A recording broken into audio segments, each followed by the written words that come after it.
Shalom, shalom, internautes, vous êtes les bienvenus dans votre émission préférée de Que la Bible parle, les Samuel Nonga Ministry.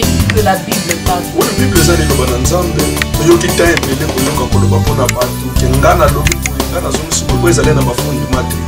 Il y a un autre monde qui tant auto comme les attaques à retour à la parole. Je n'ai point honte de l'évangile, car c'est une puissance qui sauve à quiconque croit. Voilà, bonjour à la chers internautes, amis de la 3x.wsamuelnovaministry.com. Nous revoici encore une fois de plus dans la capitale européenne à Bruxelles. Vous avez compris, parce que nous avons reçu un homme de Dieu qui est vraiment un homme de la parole, de la connaissance. Et c'est pour cela que nous avons voulu vraiment l'avoir pour vous, afin que vous puissiez aussi profiter de la grâce que le Seigneur a mis en lui. Voilà, je ne suis pas seule. Cette émission de Que la Bible parle de Samuel Nonga Ministry, je la fais toujours avec Maman Bijou.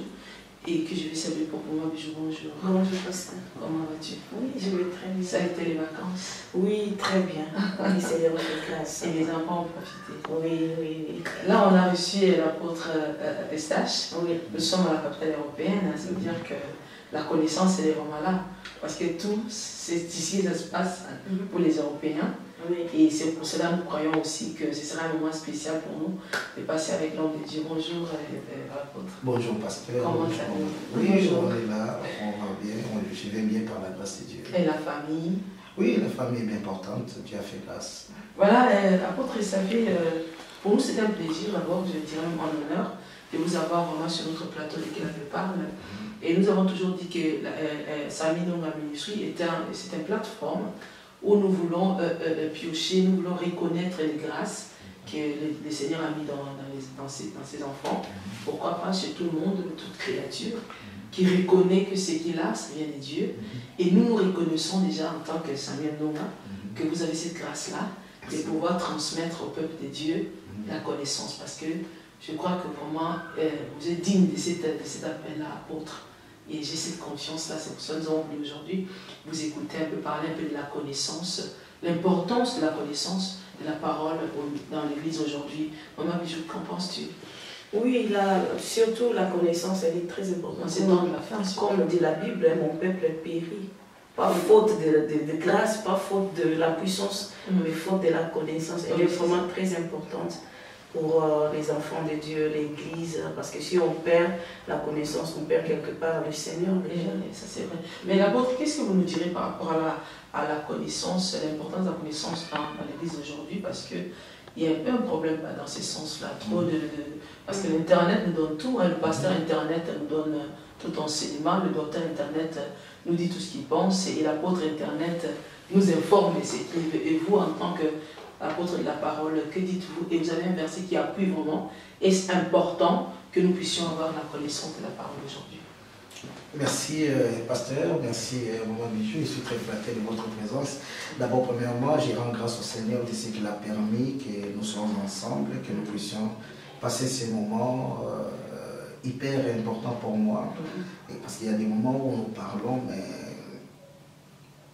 si déjà par votre émission, qui s'intitule Que la Bible parle. Et donc là, je suis vraiment dans mon assiette. Et j'ai aimé ce que vous venez de dire là. Mais avant que je n'y arrive, j'aimerais aussi dire un mot pour l'homme de Dieu, le révérend Samuel Nonga, vraiment que Dieu lui bénisse. Pour moi, il n'est pas seulement un homme de Dieu, mais c'est un frère. C'est un frère que je n'oublierai jamais. Moi et ma femme, on ne peut jamais l'oublier. Et surtout aussi le pasteur André Manzabi. Donc voilà, c'était un frère, mon Bijou aussi. Et pasteur, donc vraiment, pourquoi pas la famille. Papa Diacre, donc c'est la famille, Bishop Edo, donc c'est vraiment la famille. C'est d'ailleurs raison pour laquelle je suis vraiment hyper à l'aise et je n'hésiterai jamais à ouvrir la porte pour Samuel Nonga Ministry parce que avant que vous veniez, j'ai eu le temps de prier et Dieu m'a fait voir une vision que je me remettais aujourd'hui pour ne pas être semblable à ceux dont vous venez de dire ici, des pasteurs Internet. Alors, si je vais m'appuyer, moi j'aime que la Bible parle. Nous sommes dans Éphésiens au chapitre 3e, à partir du 6e verset. je crois qu'il y a quelque chose de très important. La Bible dit, vraiment le texte est long, mais moi j'aimerais seulement qu'on lise à partir du 10e verset. Par cette mise de lumière, les autorités et les puissances dans le monde céleste peuvent connaître par le moyen de l'Église les aspects infiniment variés de sa sagesse. Cela s'accomplit conformément à ce qui a été fixé de toute éternité et qui se réalise dans le Christ Jésus, notre Seigneur, étant unis à lui par la foi en lui. Nous avons la liberté de nous approcher de Dieu avec assurance. C'est-à-dire que j'ai pris la partie C de mon intervention. Si vous lisez à partir du 6e verset, vous verrez l'importance que l'apôtre Paul est en train d'attacher, l'importance de la connaissance. Et dans ma version ici, elle est tellement simplifiée que si vous allez dans la version seconde ou Scofield, là c'est bien aussi signifié là-bas, c'est bien explicité là-bas. Un peuple sans connaissance est un peuple aveugle. Christ a dit dans sa parole, il a dit, tu es pierre, et sur cette roc que je bâtirai mon église. Il a fait mentionner des choses. Tu es pierre dans l'état où tu te retrouves, mais quand tu deviendras un roc, c'est là où je bâtirai mon église. Et cette église-là bâtie sur un roc, c'est une église qui est le porte de séjour des morts. Donc voilà, c'est-à-dire la connaissance de Dieu joue un rôle hyper capital dans ce que nous faisons. Pourquoi aujourd'hui il y a des gens qui s'aventurent dans l'œuvre de Dieu? C'est tout simplement parce qu'ils n'ont pas acquis la vraie connaissance. Parce qu'une personne qui est assise dans la parole de Dieu, une personne qui connaît Dieu ne peut agir comme la Samaritaine. Il y avait un problème aussi à l'époque. Une personne qui se prétendait connaître Dieu, adorer Dieu, respecter les préceptes de la parole de Dieu, les principes de la parole, il se retrouve face à la connaissance elle-même. Et la femme veut se vanter en disant, mais non, nous avons Jacob, nous avons des bishops, nous avons... Je suis dit, mais écoute, arrête un peu ces bouquins-là. Vous adorez celui que vous ne connaissez pas. Donc il y a des gens qui prétendent prêcher, mais ils prêchent des choses qu'ils ne connaissent pas. Ils sont dans les... Je ne dirais pas même carrément. Ils sont à l'extérieur de la machine. C'est-à-dire qu'ils ne sont pas dans la machine de Dieu. Parce que vous ne pouvez évoluer avec Dieu si ce n'est d'abord avoir une connaissance voulue de ce Dieu-là. C'est pour cela, aujourd'hui, il y a des désordres. Il y a des désordres, pourquoi? Les gens qui s'autoproclament des serviteurs, des gens qui se font eux-mêmes des prosélytes, c'est-à-dire ils n'ont ni part ni l'eau dans l'œuvre de Dieu, les gens qui ont la facilité des nets, on peut zoomer comme ça, je parle, mais la différence se situe au niveau de la connaissance, de ce qu'on est en train d'expliquer aux gens. À conformité de ce texte que nous venons de lire, si vous lisez à partir du 6e verset, là il est dit que cette connaissance que l'apôtre avait reçue, il avait reçu cette mission de dispenser cette connaissance à l'église. Je disais à un frère, j'ai dit, vous qui avez le temps de répondre les combattants, tous ces gens-là qui se mêlent un peu de l'œuvre de Dieu, c'est vous qui les entêtez. Parce qu'il y a une personne qui n'est pas spirituelle, on ne peut pas discuter avec les choses spirituelles. Donc ça ne passe pas. Donc si réellement ils vont se faire ce qu'ils disent, ce qu'ils prétendent, alors ils sont d'abord obligés à adhérer, n'est-ce pas, dans les principes de la parole. Et c'est à ces moments-là qu'ils peuvent chercher à défendre. Et voilà, parce que moi je défends la parole de Dieu, parce que je suis dans la parole de Dieu. Je vis la parole de Dieu. Et le texte de l'Éphésiens au 3e chapitre, il est dit là-bas que les diables, les démons, les autorités, les principautés, parce que quand la Bible parle des autorités, des principautés, ça c'est une dimension approfondie du satanisme. C'est-à-dire c'est le plus des dimensions de sorcellerie, non, de la magie, des roses croix, non, ça devient on ne parle plus des adhérents du ténèbre, mais la Bible fait mention même du monde du ténèbre. C'est-à-dire, la Bible dit que ces esprits-là, ils viennent à l'église, non pour envoûter, mais c'est pour acquérir la croix. Je vous dis une vérité. Les jours où le Seigneur m'en a expliqué, Vraiment, j'étais ravi. Est-ce que savez-vous que la connaissance de Dieu que nous avons, les anges qui restent auprès de Dieu la découvrent quand ils viennent nous protéger? Là-bas, ils n'ont pas besoin de ces connaissances. Là-bas, ils savent que Christ est Dieu, Christ est Messie, ils adorent et ils obtempèrent aux ordres qu'ils reçoivent auprès de Dieu. C'est nous qui avons reçu le Saint-Esprit. Le Saint-Esprit vient maintenant nous révéler le mystère caché. L'apôtre a fait mention du mystère. Christ est caché en lui-même. Il se révèle dans sa parole. Et le Seigneur avait dit, il a enjoint ses disciples en disant, restez calmes. Quand l'Esprit viendra, il ne parlera pas de lui-même. Il prendra tout ce qui est en moi et vous le fera savoir. C'est-à-dire que, hormis la puissance, la démonstration, là je vais souligner une parenthèse, j'avais suivi, moi je suis beaucoup Samuel dans ma ministère, j'ai suivi frère dont vous avez fait l'émission avec lui, qui mettait en cause le fait du Saint-Esprit, il ne faut pas invoquer le fait. Ça, c'est la crise de la connaissance. C'est lorsque l'homme n'est pas révélé dans ces domaines-là, c'est là où l'homme laisse passer le charabia. Vous savez, dans ces domaines, la connaissance est graduelle. La connaissance que les autres ont, moi je n'en ai pas. C'est-à-dire, ce qu'ils peuvent me prêcher, je ne peux pas les rejeter. Ce que je peux découvrir en eux, si je ne suis pas convaincu, je dois avoir le temps de prier. Parce que le Saint-Esprit se révèle quotidiennement au fur et à mesure que l'homme est en train. Voilà. La connaissance que nous avions quand on a débuté l'œuvre de Dieu, c'est plus de 20 ans, j'ai 24 ans de ministère. Ce que j'ai fait dans mon ministère auparavant, vous savez, même dans les domaines des démonstrations de puissance, là, il y a une époque où quand on priait pour les gens, si une personne ne tombe pas, on s'est dit, ah, aujourd'hui le Seigneur n'a pas agi. Mais quand Dieu nous a donné la connaissance, on a compris que Jean-Baptiste était grand, mais sa grandeur, dans sa grandeur, il n'a fait tomber personne. Mais plutôt, il a fait tomber les quêtes incrédules. On a compris que la connaissance est graduelle. C'est-à-dire, Dieu le fait, il agit selon son vouloir. Donc, là, j'aimerais dire que la connaissance, c'est un mystère qui nécessite la révélation, même pour connaître ce que c'est Jésus-Christ. La Bible dit, s'il ne se révèle pas en toi, tu ne comprendras pas. C'est pour cela que vous voyez aujourd'hui, il y a des débats inutiles. Jésus Dieu, Jésus Fils de Dieu, Jésus tout cela, Jésus, on a mis des caricatures, tout cela. Moi, je dis, c'est tout simplement parce que les gens n'ont pas la connaissance. Même les anges, ils viennent dans l'église. Donc là, je vais profiter pour les amis qui me suivent, vous qui avez abandonné les églises, parce que il y a des problèmes dans les églises, parce que le pasteur demande de l'argent, parce qu'il y a ceci ou cela. Au ciel, il y a eu une guerre.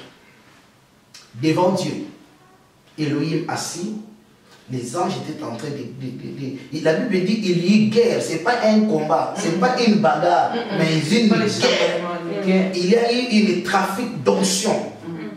Et Ézéchiel dit, le diable a commencé à commercer. Le premier commerçant, c'est le diable. Et cela s'est fait devant le trône. Et Elohim regardait.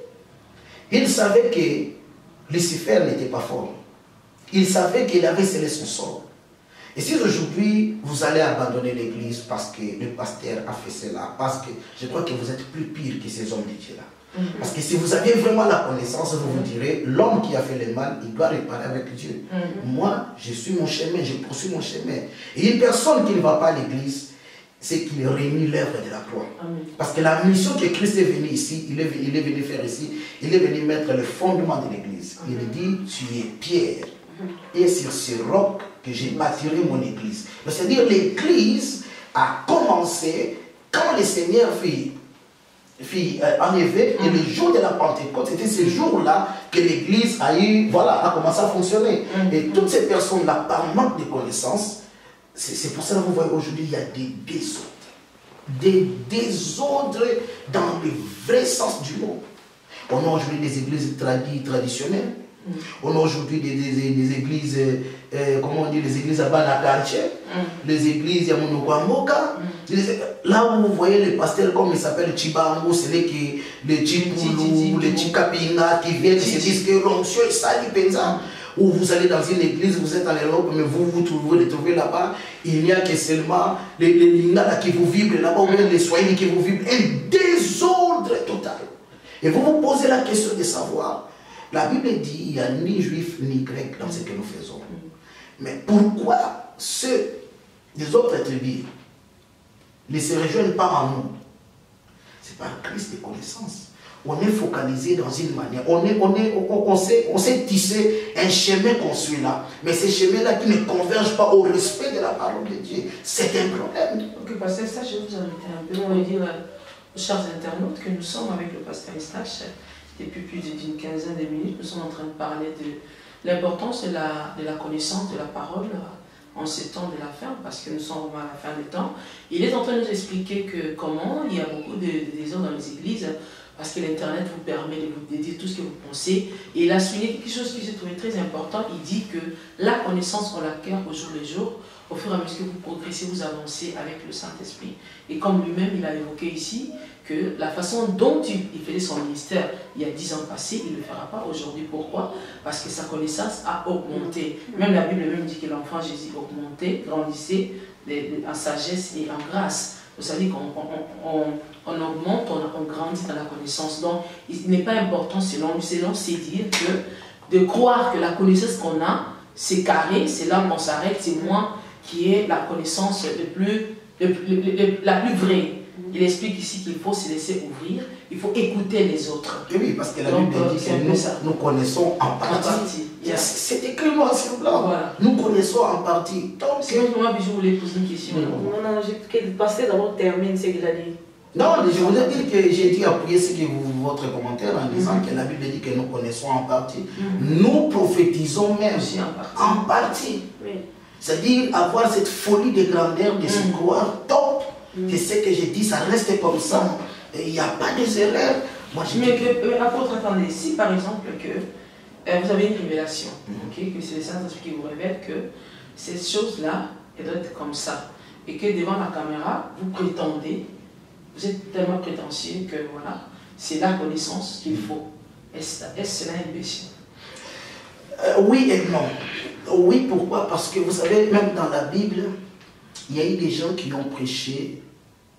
Il y a eu des gens qui ont prêché dans l'exactitude de la parole. Il y a des ceux-là qui ont prêché dans plus que l'exactitude. C'est-à-dire, quand j'ai une révélation, par exemple, et que j'ai dit, Dieu m'a dit de dire ça, je suis là, je suis posé, je suis ce que Dieu m'a dit de dire, personne ne peut le contester. Mais de l'autre côté, je ne peux pas prétendre que ce que Dieu m'a dit là, c'est le top. C'est le carré, c'est fini. Non, mais c'est faux. Mais c'est faux. Parce que si ça aurait été de la sorte, c'est-à-dire quand on avait prêché, de la manière dont on avait prêché, Jean 3,16 peut-être, 4 ans passés, le Saint-Esprit allait être seulement... voilà. Mais aujourd'hui, il nous fait rentrer toujours dans la profondeur. Mais les enseignements que nous avions prêchés 15 ans passés, par exemple, par exemple, Jean 3,16, on a aussi gagné beaucoup de gens au Seigneur. Ils étaient touchés, ils étaient repentis. Mais aujourd'hui, l'Esprit, il a pris à l'Esprit de nous faire plonger dans la profondeur encore. Ce n'est pas que l'enseignement que nous avions prêché autrefois était fausse. Non plus aussi, elle était au top. Non. À cet âge-là ecclésiastique, à cette période, il avait pris à Dieu de se révéler de la sorte. À la taille de votre... Ce que moi, je n'admets pas étant apôtre,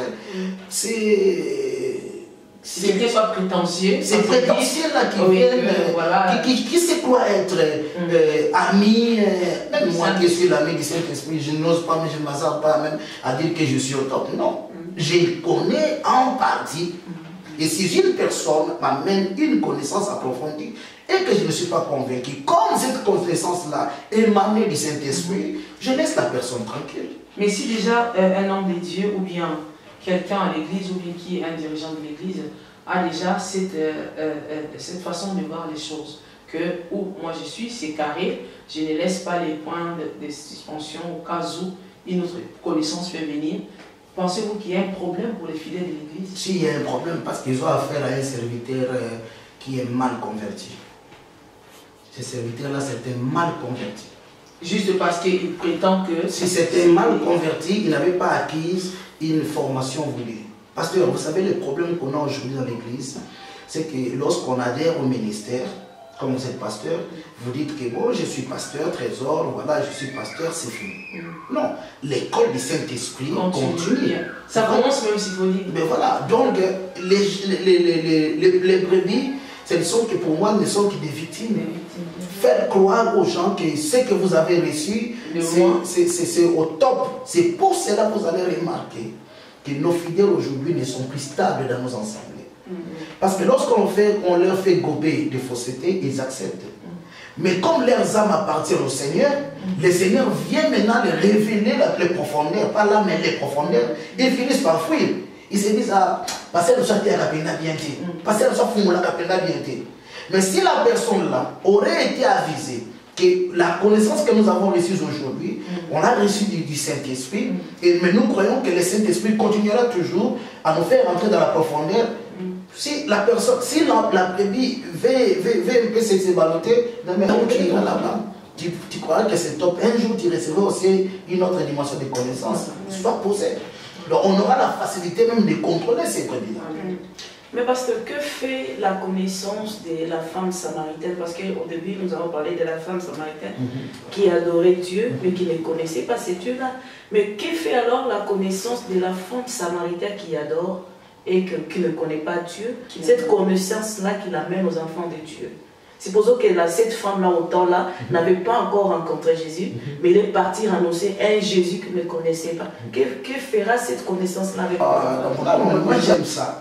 Christ avait fait un grand travail de briser d'abord la fausseté qui se trouvait dans la femme. Elle prétendait connaître Dieu, elle était égoïste, elle avait la haine. Elle vantait des choses anciennes pendant que dans le monde céleste tout avait déjà évolué. Christ avait compris qu'elle avait un sérieux problème, qu'elle était une païenne. Vous savez, moi j'étais en Israël, même Samarie aujourd'hui où nous parlons, c'est considéré toujours comme une ville païenne. Quand cette femme avait compris qu'il était en face du Messie, qu'il était en face de Dieu lui-même, le refus qu'elle avait fait auparavant, je crois que si vous lisez la Bible, vous verrez, elle déposa la cruche au pied de Jésus. C'est-à-dire que Christ l'avait demandé à boire, mais elle a offert, n'est-ce pas, l'entièreté, c'est-à-dire, avant que cette femme aille prêcher, on avait enseigné que la vie du péché qu'elle menait n'était pas correcte devant Dieu. On avait enseigné qu'elle était une fausse adoratrice. On avait enseigné qu'elle ne connaissait pas Dieu. Et comme elle avait connu le Dieu qui était devant elle, la Bible dit, elle s'est hâta à appeler les autres qui venaient. Donc avant ce déplacement, vous savez, le Seigneur, béni soit son nom, il a fait un grand travail dans le cœur de cette femme. Mais c'est ça mon problème. On suppose aujourd'hui que cette femme-là n'avait pas encore rencontré ce Jésus-là, mais elle est partie annoncer le Jésus qu'il ne connaît pas. Que fera alors la nouvelle avec les gens qu'il est parti annoncer? Parce qu'elle ne connaissait pas encore. Vous savez, vous parlez aujourd'hui des serviteurs qui vont prêcher l'évangile, des choses qu'ils ne savent pas.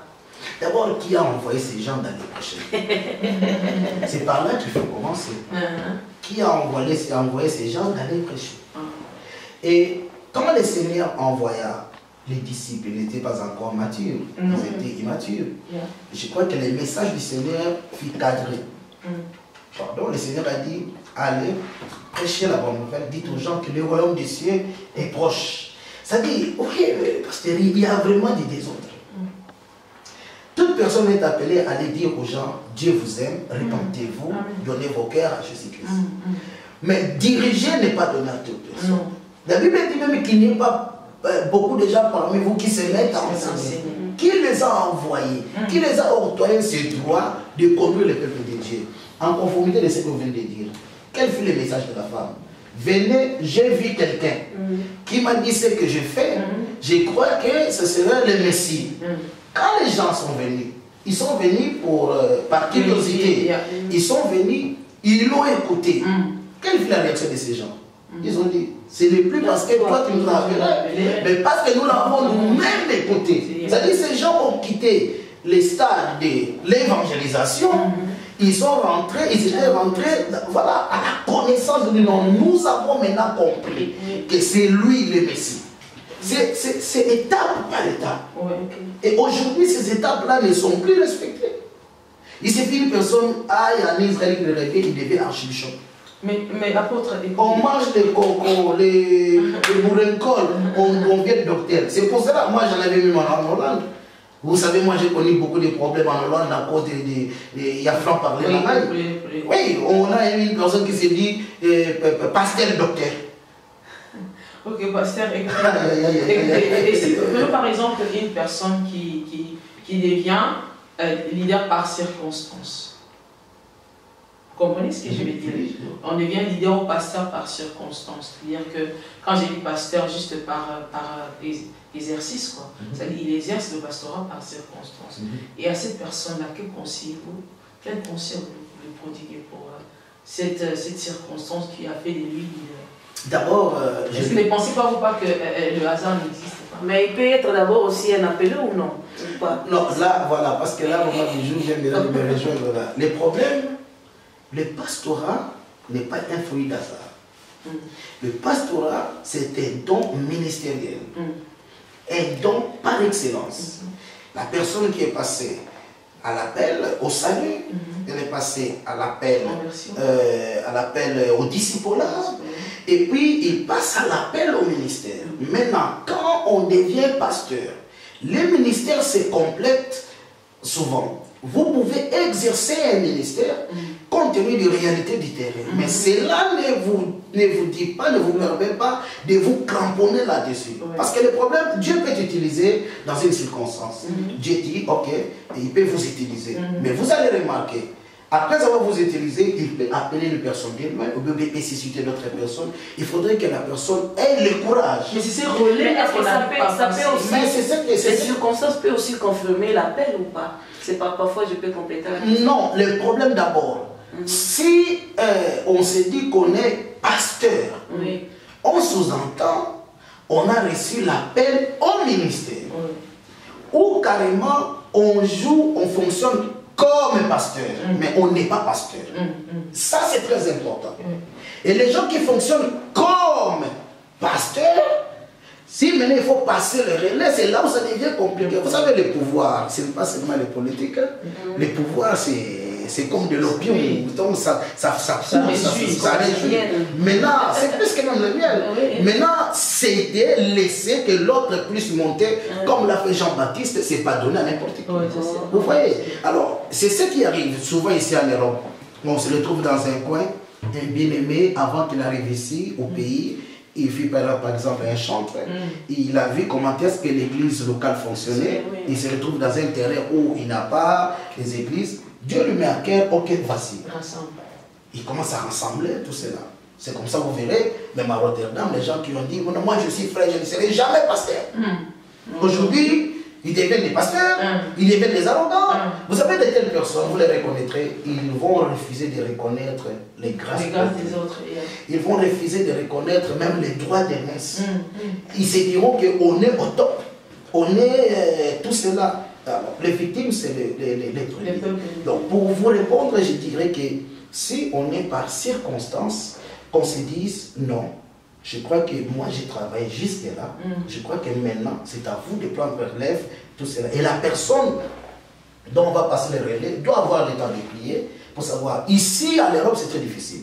Mais nous, au pays, en Afrique, on a vu des églises où une personne a commencé à rassembler les gens, 20, 30, 50 ans, il se retrouve, on lui prêche la parole, il a compris que non, moi, ma mission est finie. Il prend, elle est membre, il va adhérer dans une autre assemblée, et puis il prend place, il reste calme, et puis la vision continue.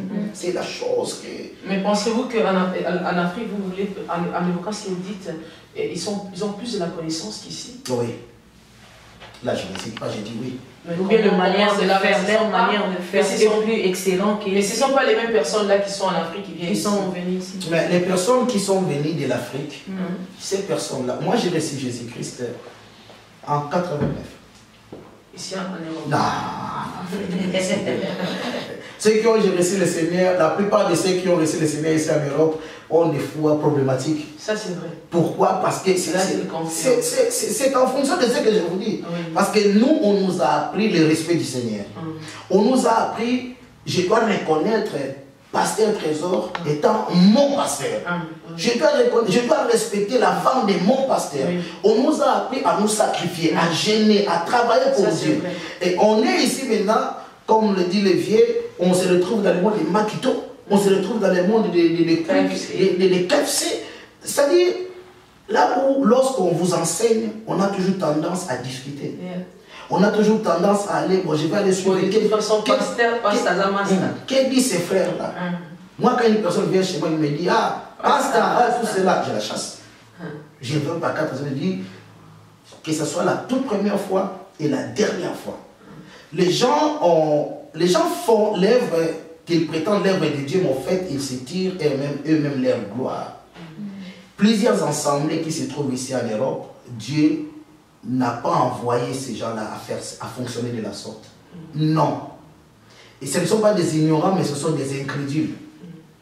Que font-ils? Comme je sais que Pasteur Trésor est là, Pasteur André de l'autre côté, et ils savent que moi je ne suis rien, alors je vais inviter Pasteur Samy, lui, il viendra, je fais les affiches, comme ça, comme lui aussi c'est un grand, et le peuple apprendra que Pasteur Samy viendra. Il viendra écouter la parole de Dieu. Là, on met invité, Pasteur Samy, hôte, Pasteur Estache, tout cela. Mais Pasteur Trésor et Pasteur Bijou savent que le Pasteur Estache, il n'est pas même habilité à exercer ce qu'il fait là.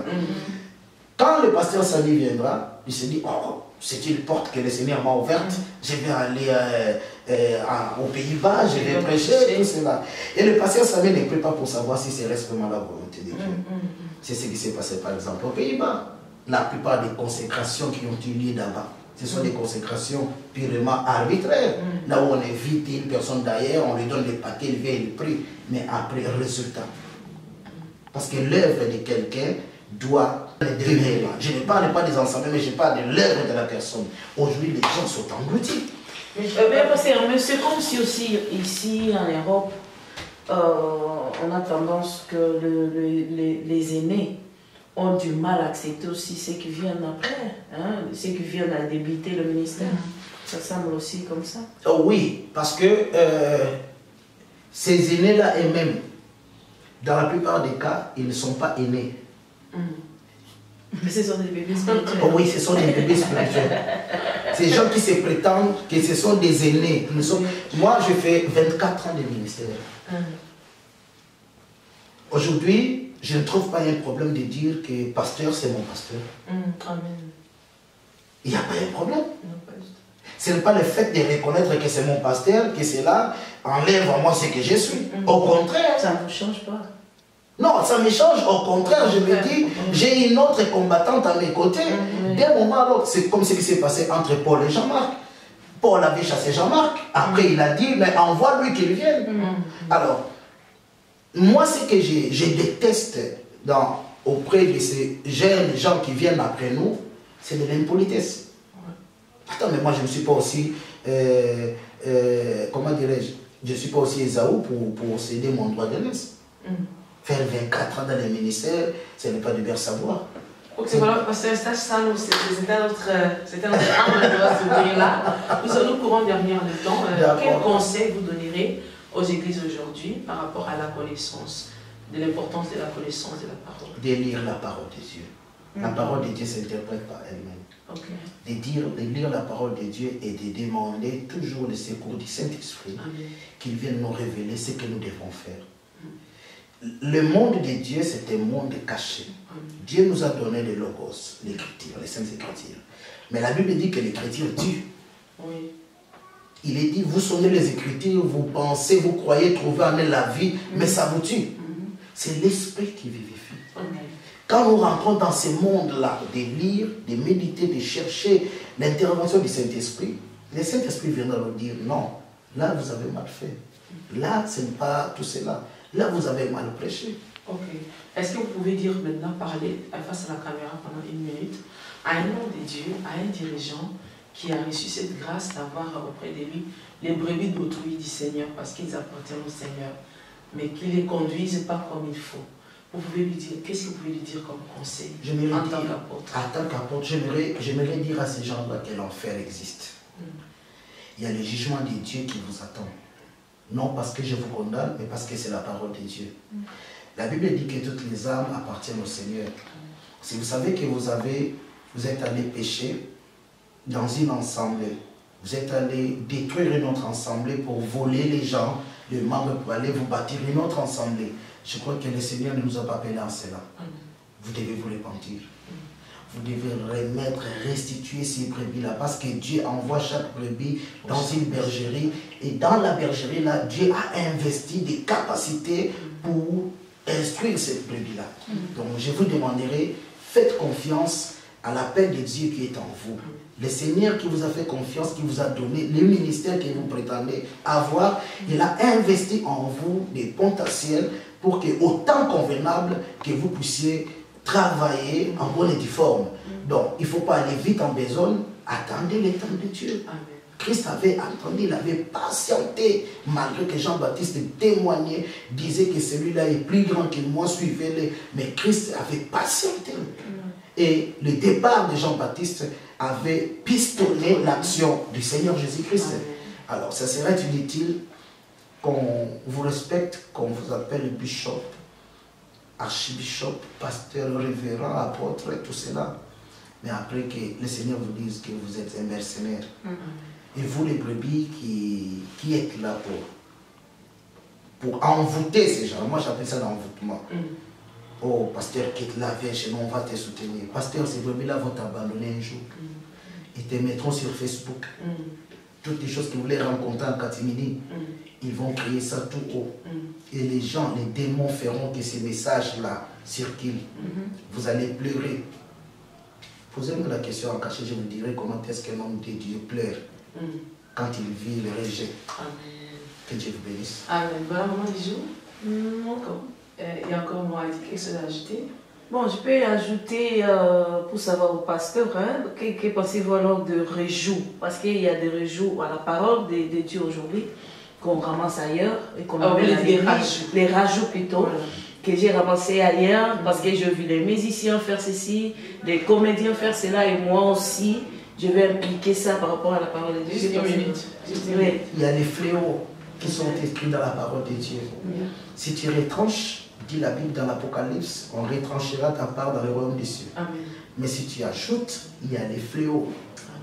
Les fléaux. C'est pour cela que nous remarquons aujourd'hui, il y a des gens qui ont fermé les églises. Ils ne veulent plus travailler. Les gens meurent comme des poules, des animaux. Pourquoi? Cette œuvre que nous faisons, elle se suffit par elle-même. Dieu n'a pas besoin qu'on l'aide. Sauf que Dieu a besoin qu'on lui fasse confiance. Amen. Si vous avez rajouté des fausses prophéties, tous ces enseignements-là, des enseignements tels que Jézabel, c'est lui la sirène, ça ne colle pas. Donc Jézabel, c'est Baal et Astarté. Donc ça n'a pas mis une différence entre ces divinités-là et les sirènes. Ça ne colle pas. Donc je peux avoir un message, une révélation, mais je ne peux pas en faire une doctrine. Donc c'est très grave. Moi j'ai dit, répentez-vous. Faites ce qui est droit. Ce que la Bible ordonne, nous tous nous devons le faire. Ce que la Bible nous défend, on ne peut pas le faire. Les enseignements des tricheries, pour prendre de l'argent, soutirer de l'argent auprès des hommes de Dieu, auprès des enfants de Dieu, toutes ces choses-là, Dieu retranchera votre part. Voilà, chers internautes, c'était le pasteur Eustache Koundenga, ici en Belgique, dans la capitale européenne.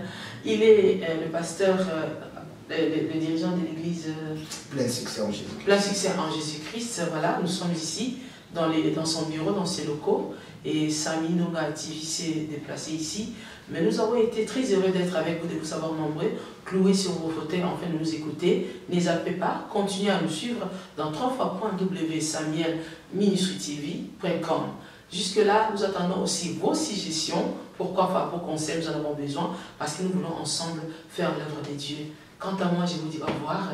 Nous vous quittons par la caméra, mais dans vos esprits, nous voulons demeurer, parce que nous revenons à la prochaine. C'était le pasteur Trésor de Quelle elle me parle avec Maman Bijou. Au revoir. Au revoir.